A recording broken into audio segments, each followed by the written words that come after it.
So just a quick recap of what we have studied. A function. Functions are a group of statements that allows you to execute as a single unit. Function definitions are the lines of code that makes up an entire function.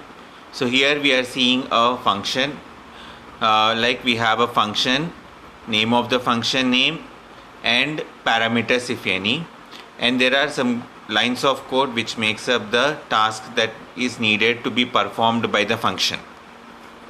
Normally there are two types of functions. One is a built-in function, next one is a user-defined function.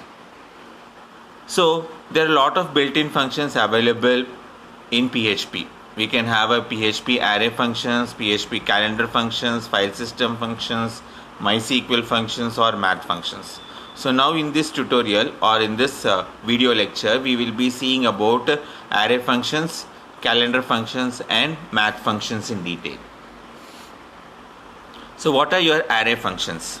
So these functions normally used to manipulate the values stored in the array. Arrays are essential for storing, managing, or operating on sets of variables. Some of the array functions are array underscore push, array underscore pop. So we are creating a variable cars, which is now an array holding three values: Volvo, BMW, and Toyota. And we are using the numeric array method to access the individual array elements. And the indexing always starts from 0 and proceeds to n-1. So therefore $cars of 0 prints Volvo, next $cars of 1 prints BMW, then $cars of 2 prints Toyota. So now how are we demonstrating the push method?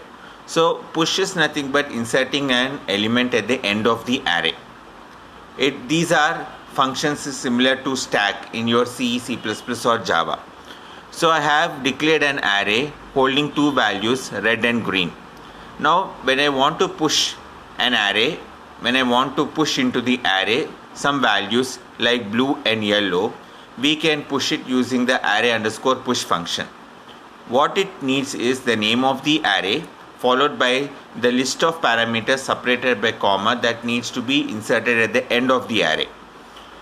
So when you say print underscore r of $a, it means that it is going to recursively iterate over the elements of the array and print it.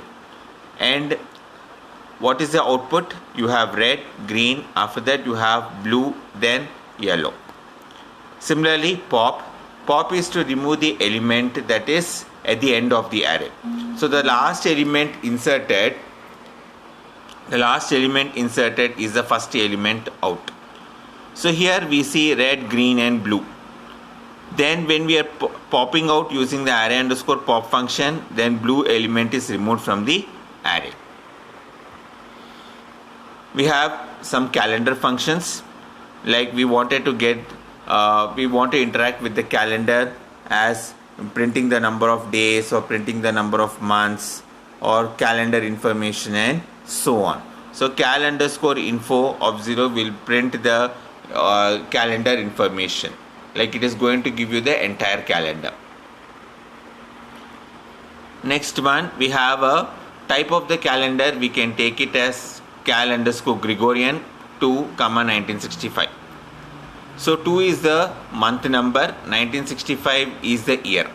So it is going to print how many days were there in the February month. Similarly, if I want to print the number of days in the year 2004, then also we can say we have to change the year from 1965 to 2004 and print the number of days in the February month.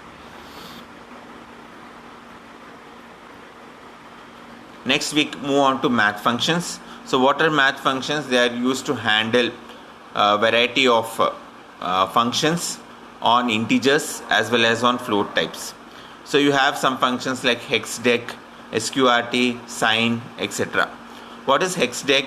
Given a hexadecimal value, you are converting it into decimal value using the hexdec notation. So when you say hexdec of A, it is going to print the value as 10. As we know that the decimal equivalent for the given hexadecimal number A is 10. Similarly, we can find the square root of a number by simply using the square root function followed by the number in the parentheses, which will give you the square root of the number. Similarly, sine also does the same thing. It is going to give you the sine of a particular angle. Like this, we can have a number of functions, say POW function, ABS function, which are used to operate on float types and integer types.